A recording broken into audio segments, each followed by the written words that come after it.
먼저 때이른 무더운 날씨가 오면서 차츰 여름이 빨리 다가오고 있구나를 느끼고 있는 날들입니다. 오늘은 중국 시장 및 통중국 펀드들의 운용 현황에 대해 점검해 볼 예정입니다. 저는 오늘 진행을 맡게 된 KB자산운용 연금 WM 본부 주원종 과장입니다. 작년까지 너무나도 안 좋았던 중국 시장이었죠. 올해 2월 반등을 시작으로 조금씩 회복하였던 중국 시장이 최근에는 좀 조정을 받고 있는 상황입니다. 향후 중국 시장이 어떻게 될지 관심이 많으실 것 같은데요. 그래서 저희 KB자산운용에서 준비하였습니다. 먼저 김대영 본부장님 소개해 드리겠습니다. 김대영 본부장님, 안녕하세요. 안녕하세요. 네, 올해 2월부터 중국 시장이 좀 급격하게 반등을 했고, 지금 최근 한 달 정도는 조금 조정을 받고 있는 모습인 것 같은데요. 앞으로 중국 시장이 좀 어떤 시장이 펼쳐질지 굉장히 궁금한 상황입니다. 본격적으로 이제 김대영 본부장님께서 중국 시장 점검해 보도록 하겠습니다. 본부장님, 앞으로 중국 시장 어떻게 될 것 같나요? 우선 저희가 바라보는 중국 시장과 그리고 저희 펀드들에 대해서 먼저 말씀을 드리도록 하겠습니다. 올해도 굉장히 변동성이 많은 시장이었던 것 같습니다. 연초에 그 중국 시장을 괴롭히던 여러 가지 요인들이 해소가 되지 않으면서 그런 걱정들로 인해서 시장이 다른 시장 대비해서 굉장히 많이 하락을 했었고요. 다만 2월 달 들어서부터 뭐 홍콩이든 중국 본토든 꾸준하게 조금 상승을 했던 것 같습니다. 물론 주 과장님이 말씀하신 대로 최근 한 달간은 좀 조정을 받고 있는데요. 왜 그러면 이런 그 흐름들이 나타났는지 한번 복기를 해보면, 일단은 연초에는 이제 중국 시장이 갖고 있던 여러 가지 그 뭐 부동산 관련된 우려들이나 아니면 미국과 관련된 그런 우려들이 뭔가 해결 기미가 안 보이면서 작년에 어떤 그런 부정적인 요인들이 투자 심리에 악영향을 미쳤다면, 그 이후로는 중국 정부에서 뭐 큰 항방은 아니지만 그래도 계속해서 이제 추가적인 정책들을 내놨고요. 이런 것들이 뭔가 투자 심리를 조금 개선시키는 요인으로 작용을 했던 것 같습니다. 물론 미국과 싸우고는 있지만 자체가 갖고 있는 시장 또는 잠재력 또는 기업들의 경쟁력은 우수하다라고 생각을 하고 있기 때문에, 그리고 밸류에이션도 아직도 굉장히 저렴하다라고 생각을 하고 있어서 중장기적으로는 굉장히 긍정적이라고 생각을 합니다. 물론 아직까지는 지표들이 좀 혼조세를 보이면서 나오고 있긴 한데, 그래도 작년과 비교해 보거나 올 초랑 비교해 봤을 때는 그래도 전반적으로는 조금 개선되는 추세를 보이고 있습니다. 그게 뭐 5월달 차이신 제조업 PMI 지수 자체도 최근 2년간 최고치를 기록한 바가 있고요. 실제로 고부가치 제조업도 괜찮고 수출도 그래도 뭐 등락은 있지만 중장기적으로 봤을 때는 우상향 곡선을 그리고 있는 상황입니다. 아울러 가장 지금 발목을 잡고 있는 게 이제 부동산, 대내적으로는 이제 부동산인 부분인데요.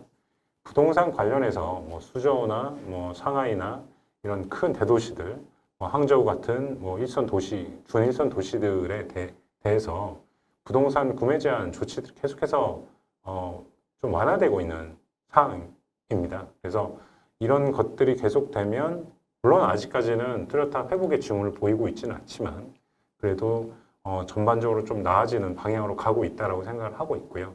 특히 최근에 이제 3,400억 위안 규모의 반도체 3기 펀드가 런칭이 됐고요. 이런 뭐 첨단 고부가치 제조업 쪽으로는 정부의 지원이 계속되면서 기업들의 성장도 계속해서 이어질 수 있을 거라고 봅니다.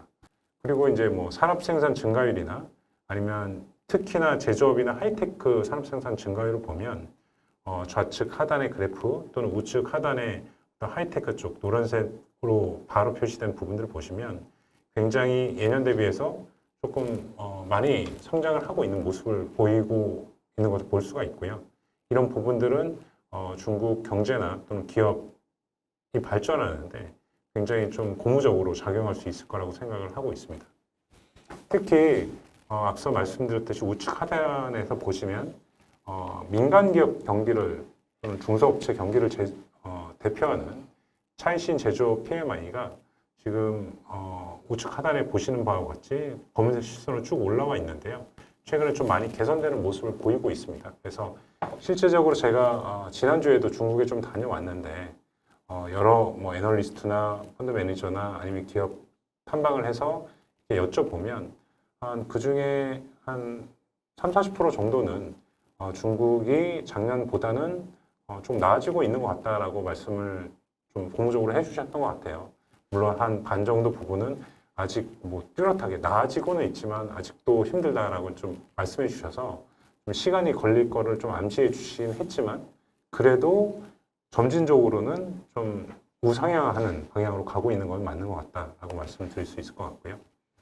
그리고 이제 기업들의 어떤 이익하고 직결되는 이제 PPI 자체도 물론 회색 선으로 그려져 있어서 아직은 마이너스 영역이 있긴 한데 이 마이너스 폭이 계속해서 줄어들고 있고 곧 이제 플러스 테라토리로 어떻게 보면 점진적으로 이제 향해 가고 있기 때문에 이런 부분도 기업 이익단에서 조금 양호한 전망을 좀 하게 하는 부분이고요. 수출 같은 경우에도 특히나 최근 5월 달에도 좀 많이 회복이 되면서 중국이 우측 하단에 보시면 미국향, 에이펙향, 아세안향 수출이 나와 있는데 이런 것들이 미국향 같은 경우에 특히 굉장히 23년도에 아래로 내려간 좀 음수의 성장률을 보이다가 지금 24년 들어서는 굉장히 다 전 지역 공이 좀 양호한 모습을 보이고 있습니다. 중국이 미국의 어떤 이런 그 규제에 대응하기 위해서 아프리카나 중동 또는 남미 이런 국가들이 굉장히 적극적으로 무역을 하고 있기 때문에 이런 추세는 좀 계속해서 이어질 수도 있지 않을까라고 기대를 하고 있습니다. 그리고 정책적인 뒷받침을 저희가 빼놓을 수는 없는데요. 특히나 이제 4월 말 정치국 회의에서 계속해서 적극적으로 재정 정책을 펼치겠다. 그리고 지방정부 부채 관리를 하고 특히 부동산 부분에 있어서 실질 수요, 개선 수요를 지원하겠다라는 것들을 발표하면서 투자 심리 자체는 굉장히 좀 개선된 상황입니다. 그것 때문에 이제 어떻게 보면 시장이 많이 올랐다라고 볼 수도 있고요. 이런 그 정책들은 향후에도 뭐 7월 달에 이제 뭐 삼중 전회 같은 정치적 이벤트들이 이제 앞두고 있는데 이런 것들이 통해서 좀 구체화되면서 저희는 시장이 계속 하방을 지지하고 상방의 어떤 상방으로 가는 에너지를 줄 것으로 기대를 하고 있습니다. 특히 재정적인 측면에서 보면 24년에 보시면 보라색으로 표시된 부분이 막대 그래프에 있는 걸 보실 수가 있습니다. 이게 이제 특별 국채를 발행을 해서 이 부분이 이제 특별히 언제까지 발행하겠다는 게 아니라 필요하면 계속해서 발행을 해서 이런 뭐 첨단 산업이나 이런 것들을 지원하겠다라는 의지를 표명함으로써 이런 부분에 대한 어떤 그 긍정적인 전망은 계속될 수 있을 것을 좀 뒷받침하고 있습니다. 다만 이번에 가서도 제가 부동산 애널리스트 분들을 만나서 이제 얘기를 나눴었는데요. 부동산 부분은 아직까지 어떤 회복이 눈에 띄게 보이는 부분은 좀 아닌 부분이 있습니다. 뭐 가격이나 아니면 거래량을 보면 여전히 좀 부정적인 모습을 보여주고 있습니다. 아울러서 이제 중국 정부가 시장 자체적으로 한번 보면 굉장히 주주환원 정책을 강조하고 있습니다. 그래서 자사주 상장사들이 굉장히 많이 하고 있고 대상 상량도 이제 늘리고 있는 상황이기 때문에 이런 부분은 당연히 시장에 긍정적으로 작용을 할 거라고 생각을 하고요. 특히나 이제 유동성 측면에서도 보면 어떤 그 스타 커넥트 측면에서 자금도 물론 부침은 있지만 그래도 특히나 홍콩 쪽으로는 좀 꾸준하게 자금이 좀 유입이 되고 있는 상황입니다. 이런 부분도 중장기적으로는 중국 시장에 긍정적일 수 있을 거라고 생각이 되고요. 그리고 이제 밸류에이션이 이제 어떻게 보면 중국 시장을 매력적으로 만드는 가장 중요한 요인 중에 하나인데요. 여전히 그 점선으로 그려진 평균 대비해서는 조금 낮은 모습을 홍콩이나 본토가 보이고 있기 때문에 여전히 그 중국 시장으로 들어오려는 또는 투자자들이 어떤 부동산 시장의 개선이나 이런 것들이 실제적으로 나타났을 때 좀 상승할 수 있는 좀 포텐셜이 많을 것이라고 생각을 합니다. 실제로 이제 순이익 증가율을 이제 애널리스트들이 이제 하는 것을 저희가 이제 애그리게이트 해가지고 중국의 웹사이트에서 이제 발표를 하는 건데요. 이런 것들을 보면 뭐 3월달, 4월달, 5월달 다 발표를 하는데 수치들이 뭐 엎치락뒤치락 하지만 특히나 이제 부동산 같은 경우 이제 새로운 정책들이 계속해서 발표되고 있기 때문에 물론 IT, 뭐 의학 이런 것들도 그렇고요. 조금 전체적으로 봤을 때는 조금 개선되는 좀 흐름을 보이고 있다. 이런 것들도 시장의 어떤 상방을 지지하는 데 좀 도움이 될 거라고 저희는 생각을 하고 있습니다. 네, 본부장님 설명 잘 들었습니다. 설명을 조금 요약을 해보자면은 어쨌든 중국의 경제 지표나 이런 경제 상황들은 작년보다 훨씬 나아지고 있는 것이 좀 분명한 것 같고요. 그래서 어쨌든 바닥을 지났다라고 보는 게 맞는 것 같습니다. 그런데 이제 많은 분들이 관심을 가지고 있는 부동산 시장 같은 경우는 어쨌든 회복의 기미가 보이곤 있지만 아직까지 정확하게 회복 추세로 돌아섰다라고는 좀 어렵게 보이는 것 같습니다. 하지만 중국 시장 자체가 밸류에이션이 매우 낮기 때문에 매우 싸다라고 보일 수 있기 때문에 이런 부분들이 앞으로 해결이 된다라고 하면은 중국 시장의 반등이 좀 더 빠르게 올 수 있을 거다라고 좀 정리를 할 수 있을 것 같은데요. 그러면은 본격적으로 저희 통중국 시리즈 펀드에 대해서 운용 현황과 계획을 좀 들어보는 시간을 가지려고 하는데요. 이 세 가지 펀드의 차별점을 좀 간략하게 좀 설명을 부탁드려도 될까요? 네. 일단 저희가 이제 통중 고배당 펀드, 통중 그로스 펀드, 그다음에 통중 4차 산업 펀드가 있는데요.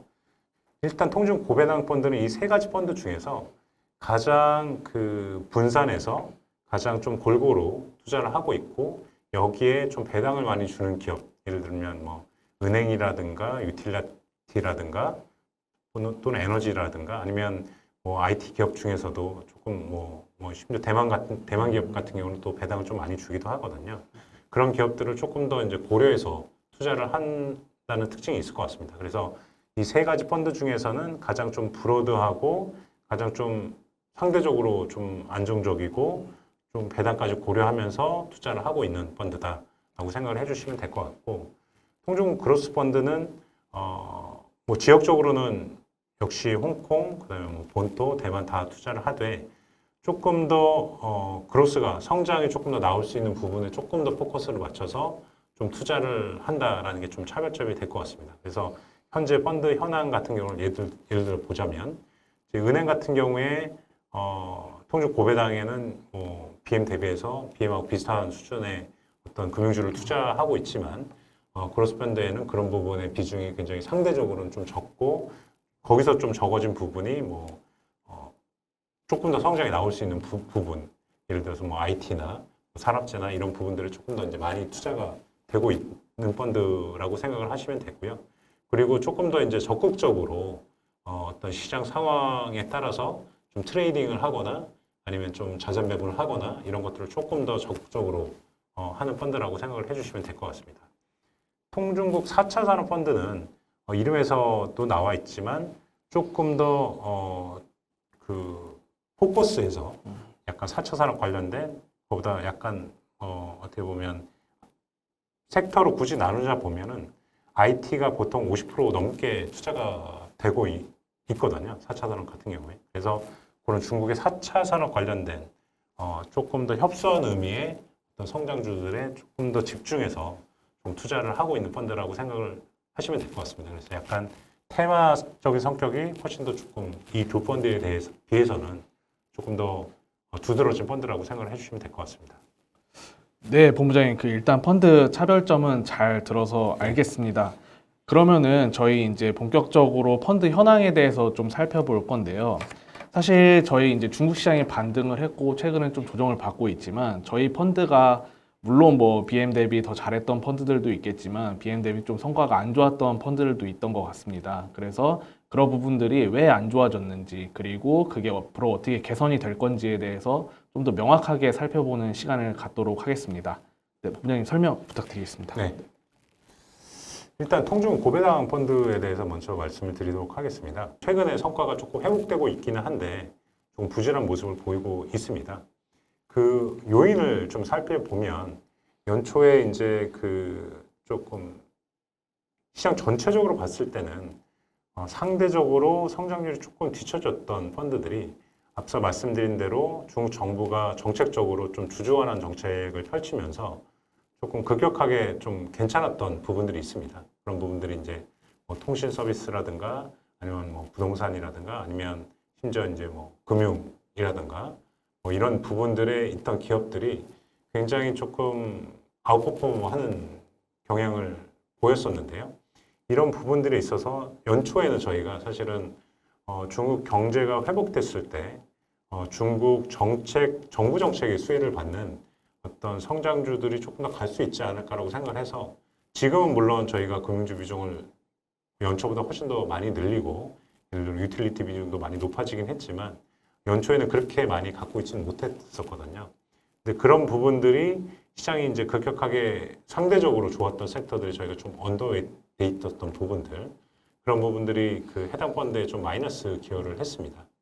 그리고 아울러 저희가 사실 뭐 배당을 고려하고 안정 성장하는 펀드들을 발굴해서 투자를 하고 있는 펀드이긴 하지만 장기적으로 이제 성장성장이 굉장히 두드러지거나 굉장히 경쟁력이 있거나 아니면 향후에는 배당을 늘릴 거라고 생각되는 기업들에도 일부 투자를 하고 있거든요.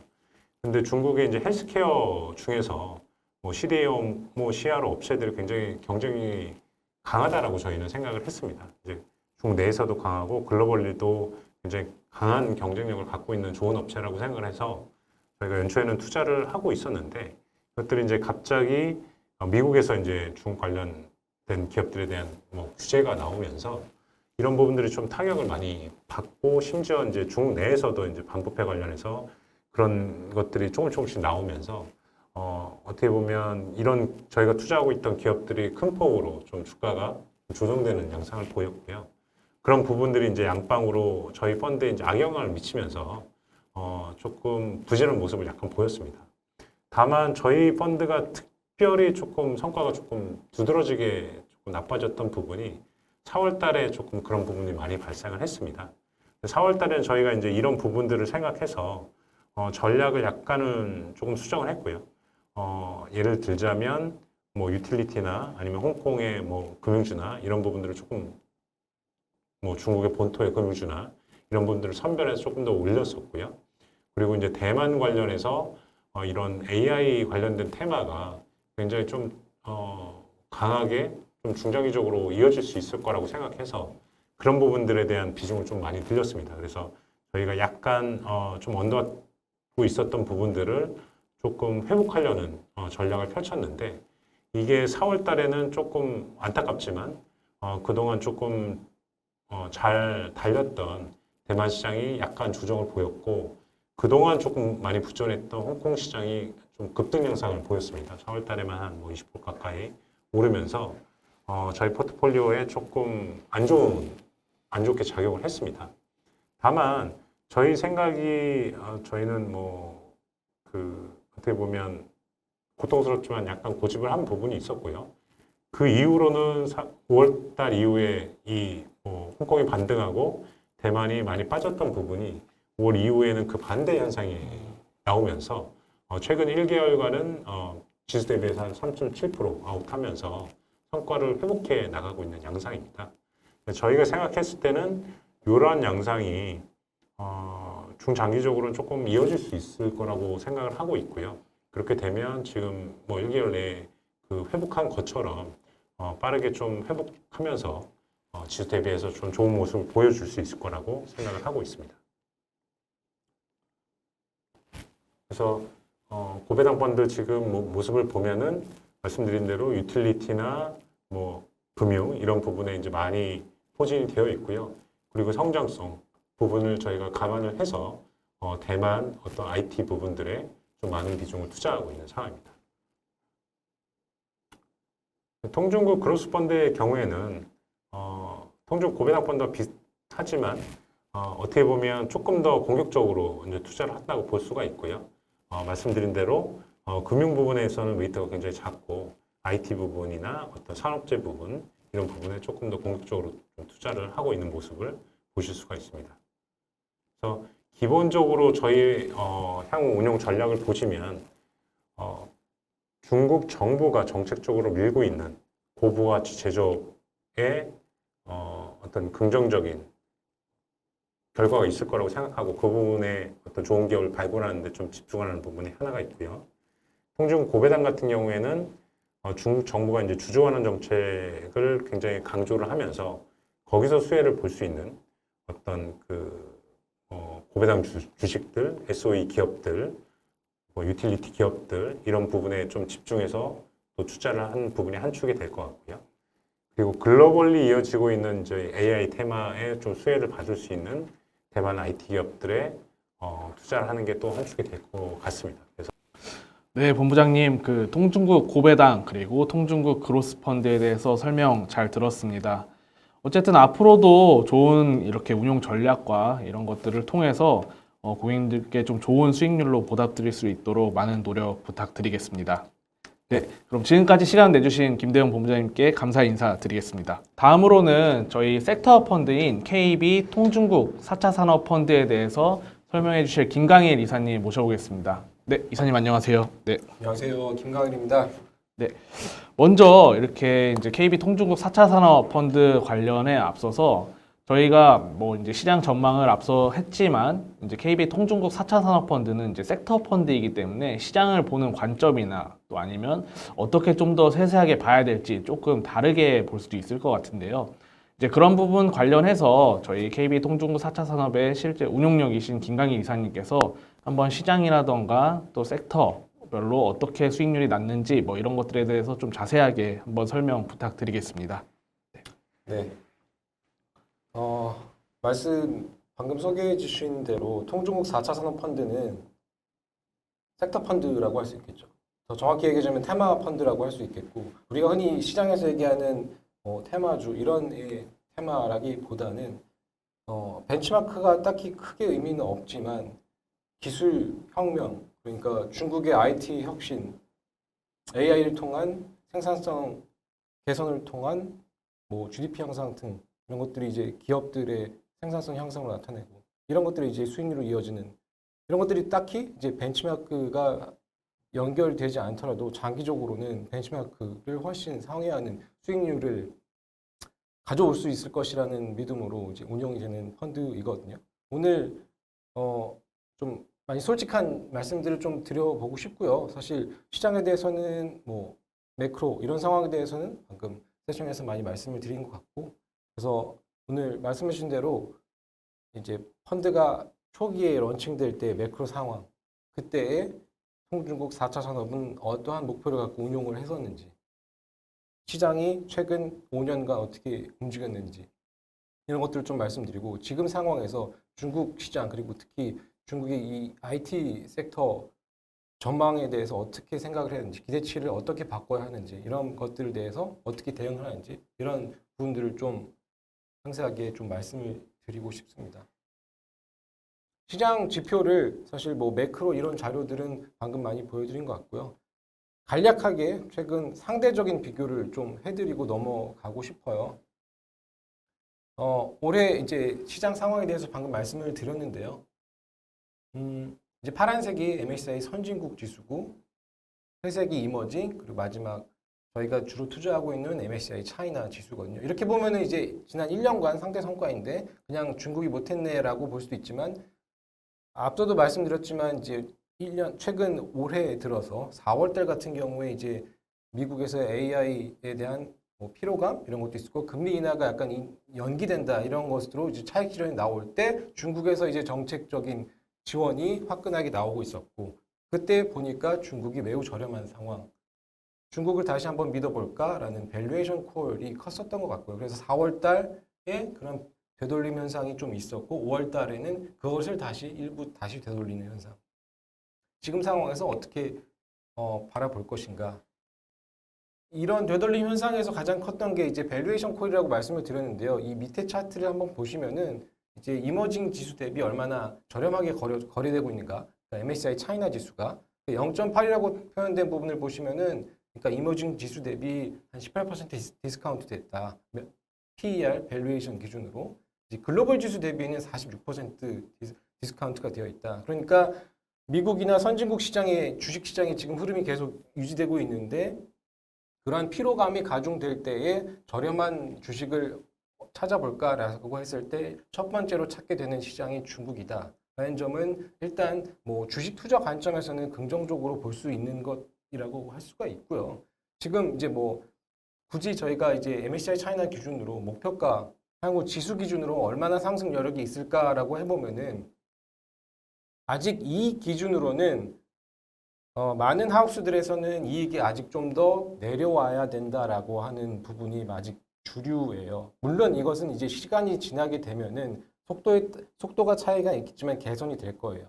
그럼에도 불구하고 이제 현재의 향후 12개월 이제 이익 성장률을 이제 현재의 한 10배 정도 거래가 되고 있는데 10배에서 11배 정도로 이제 부여를 해 보면은 한 60달러에서 72달러. 지금이 한 60 정도 되거든요. 지금부터 한 0%, 지금 수준에서 20% 정도 상승 여력이 있는 상황. 이렇게 보시면은 중국 지수가 현재 글로벌 투자자 관점에서 중국 지수가 얼마만큼 투자 매력이 있는지라는 이제 감을 대략 아실 수가 있을 것 같습니다.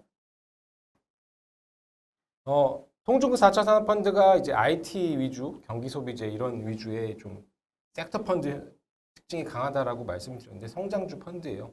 이러한 펀드의 성격이 가져오는 영향에 대해서는 이제 후반부에 다시 말씀을 드리고 싶은데요. 일단 최근 1년간의 섹터 어떻게 움직였고 그것이 이 통중국 4차 산업펀드에 어떻게 영향을 미쳤는지 좀 말씀을 드리고 싶은데 보시는 바대로 최근 뭐 YTD 연초 대비 1개월, 1년 성과를 보시면은 사실 우리가 흔히 전통주라고 불리는 에너지 유틸리티 소재의 수익률이 가장 높았거든요. 뭐 변명이라고 들리실 수도 있지만 4차 산업펀드는 이제 IT 위주의 이른바 신성장 섹터의 비중이 컸었고 다른 부분은 사실 투자를 하고 있지 않았어요. 최초부터 저희가 그거를 통해서 이제 장기적인 알파를 창출하겠다라고 약속을 드린 것을 지키려고 그렇게 유지를 하고 있는 상황이고요. 그럼에도 불구하고 사실 저희는 이제 중국이 여러 가지 가진 문제점들을 극복하고자 뭐 주식 비중을 조절하고 특히 중국의 비중을 조절하고 국가별 비중에서는 이제 대만 비중을 증가시키면서 그럼에도 어느 정도 방어를 하는 수익률을 보였다라고 말씀을 드리고 싶고요. 최근 1년간 주식시장, 중국 주식시장이 글로벌 주식시장에서 어떠한 관점을 가지고 투자자들이 바라보고 있는지 관점에 대한 말씀을 드렸고 올해 있었던 이제 밸류에이션 콜에 대해서 간단히 말씀을 드렸는데요. 좀 이제부터는 이제 펀드가 런칭 초기에서부터 어떠한 관점을 가지고 투자를 했었고 지금 입장에서 어떻게 하고 있는지 간략히 좀 말씀을 드리고 싶은데요. 말씀드렸다시피 4차 산업펀드는 4차 산업혁명의 테마에 올라타는 펀드예요.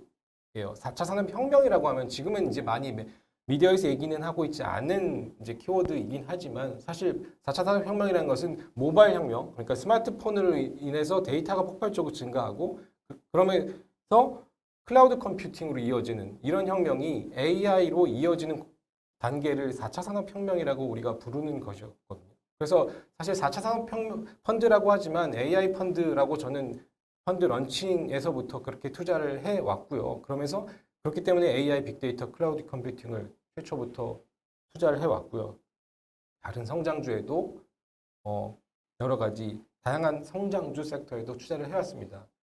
이제 무역 분쟁이 있었음에도 불구하고 강력한 내수 소비 그리고 반도체 투자 같은 그런 기술 내재화 같은 중국 정부의 강력한 지원이 있었기 때문에 펀드는 그러한 기조를 타고 괜찮은 수익률을 유지를 했었고요. MSCI 차이나로 보는 이제 여기서 변곡점이 이제 코로나 이후에 여러 가지 중국이 가졌던 이제 단기적, 장단기적 문제들이 이제 여러 가지 이제 정말 쏟아 나오는 시점이었어요. 아시다시피 코로나 이후에 이제 공동부유로 인해서 신성장 동력이 약화되었습니다.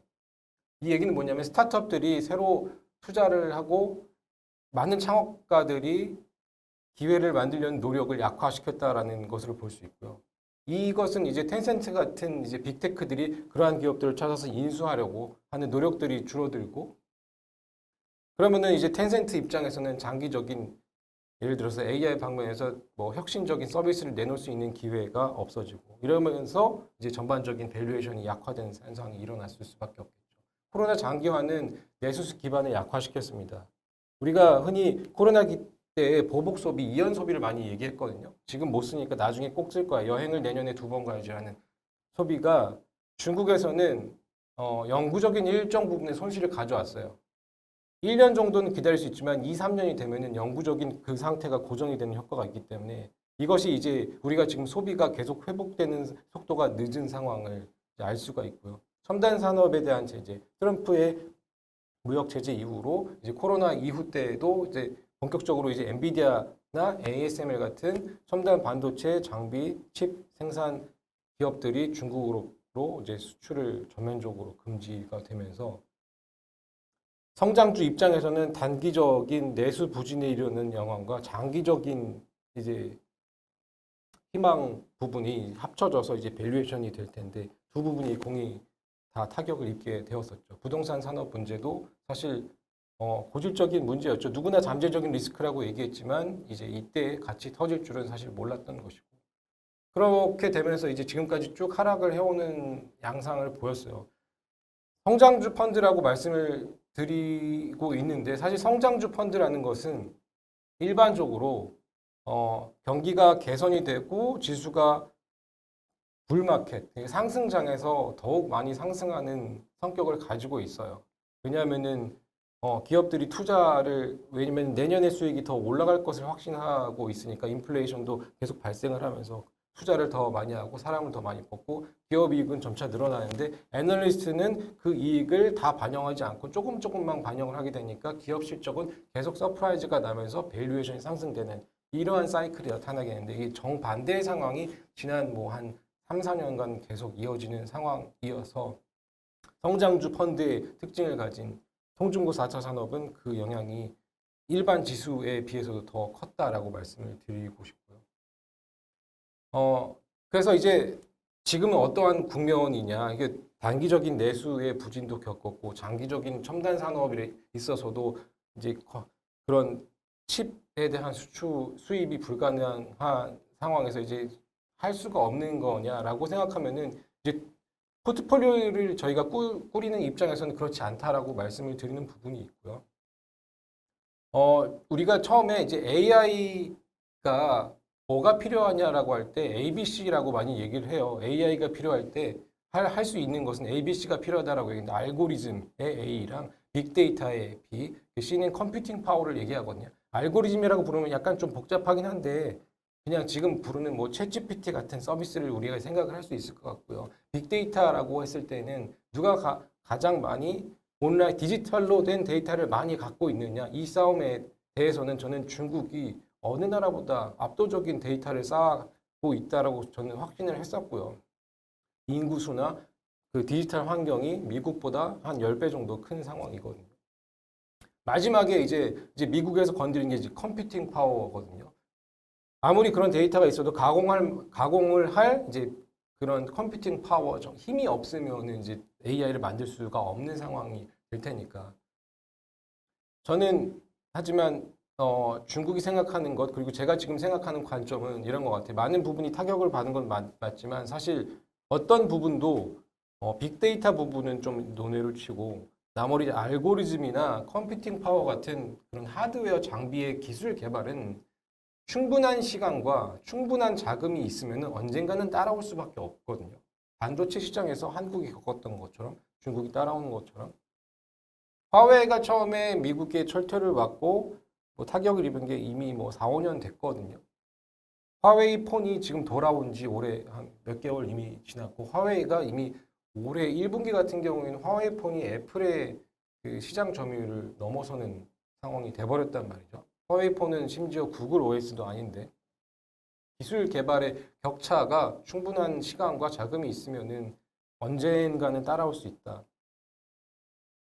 앞으로 이제 통중국 4차 산업에 보는 관점은 이런 내수 시장의 격차 그리고 첨단 투자 시장에서의 격차가 점점 더 줄어들 것이라는 것.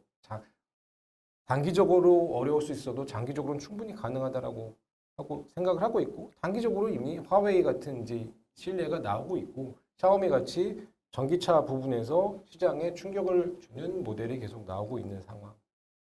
AI 투자의 시대로 가면은 어떤 상황이 벌어지냐면은 기본적으로 이제 컴퓨팅 파워 이제 엔비디아의 이제 GPU를 할 수 없는 입장에서는 일단 손발이 묶이는 거는 맞습니다만 자체 반도체 장비 투자를 해서 자체 칩을 개발을 하고 있거든요. 화웨이나 바이두가 그런 부분에서 열심히 하고 있고요.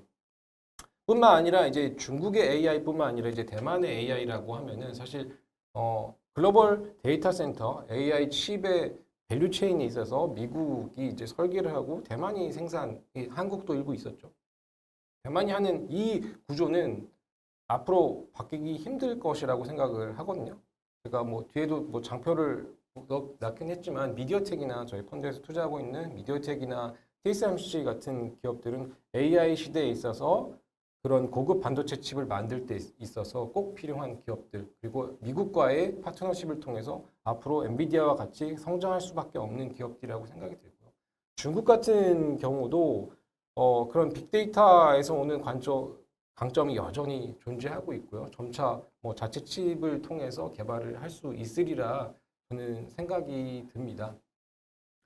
그래서 뭐 또 단기적으로는 좀 어려워 보이는 시장이 맞습니다만 이제 뭐 여러 매크로 지표는 좀 매크로 지수가 좀 바닥임을 좀 시그널을 하고 있는 것 같고요. 이게 얼마나 빨리 반등할지는 좀 지켜봐야 할 문제는 맞습니다만 스마트폰, PC 데이터 센터의 시장이 또 글로벌 수요가 돌아오고 있거든요. 그럴 때 있어서 이제 중국이 기존에 있던 반도체 밸류체인에 있어서 크게 차지했던 부분이 이제 제조 부분에서 TSMC와 다른 공정을 또 후공정도 맡고 있는 부분이 있으니까 이제 하반기에는 그러한 반도체 밸류체인의 사이클이 중국에게도 수혜가 올 것이다 저는 생각이 들고, 대만은 이제 AI 쪽에서 계속 수혜를 받는 그런 상황이 올 것 같아요.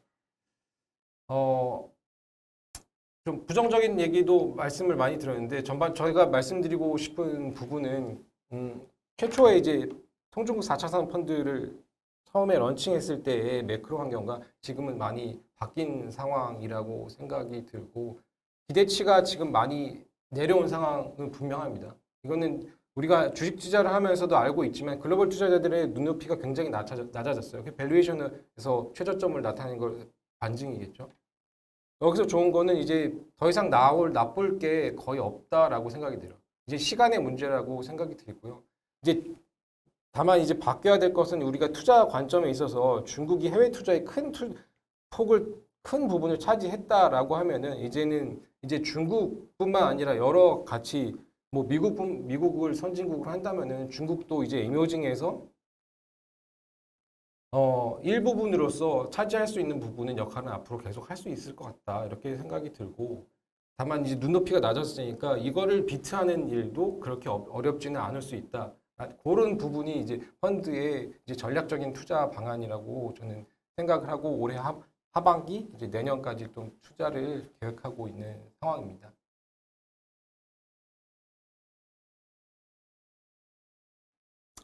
네, 뭐 이상 좀 펀드 런칭부터 지금까지 어떻게 좀 바뀌었는지 이런 말씀들을 좀 말씀을 드렸고, 예, 오늘은 여기까지 좀 말씀을 드리도록 하겠습니다. 네, 좋은 말씀 해주신 김강희 이사님께 감사의 말씀 드리고요. 어쨌든 정리를 해보자면은 이제 저희 통중국 4차 산업펀드가 처음 출시되던 시기와 현재는 매크로적인 환경이 분명 변화가 있다. 그리고 그 변화에 맞춰서 저희는 그 변화에 대응하기 위해서 뭐 이런 자체 반도체 및 생태계 구축하는 기업들이나 뭐 전기체 뭐 발전을 선도하는 기업들의 이제 그런 성장주들의 투자를 지속할 거다라고 하는 게 중점인 것 같고요. 단기적으로는 시장이 조금 어려울 수 있겠지만 어쨌든 장기적인 관점으로 봤을 때는 지속해서 좋아질 수 있을 것이다 라고 하는 게 요점이었던 것 같습니다. 네, 오늘 어쨌든 이렇게 KB 통중국 세 가지 펀드, 네, 통중국 고배당, 그리고 그로스, 그리고 통중국 4차 산업에 대해서 이제 좋은 말씀 해주신 이제 이사님과 앞선 김대영 본부장님께 감사의 말씀 드리고요. 네, 저희는 앞으로 이렇게 중국 시장 관련해서도 좀 책임 있는 운용을 통해서 고객님들께 좋은 수익률로 보답드릴 수 있도록 지속적으로 노력하겠습니다. 네, 지금까지 들어주셔서 감사합니다.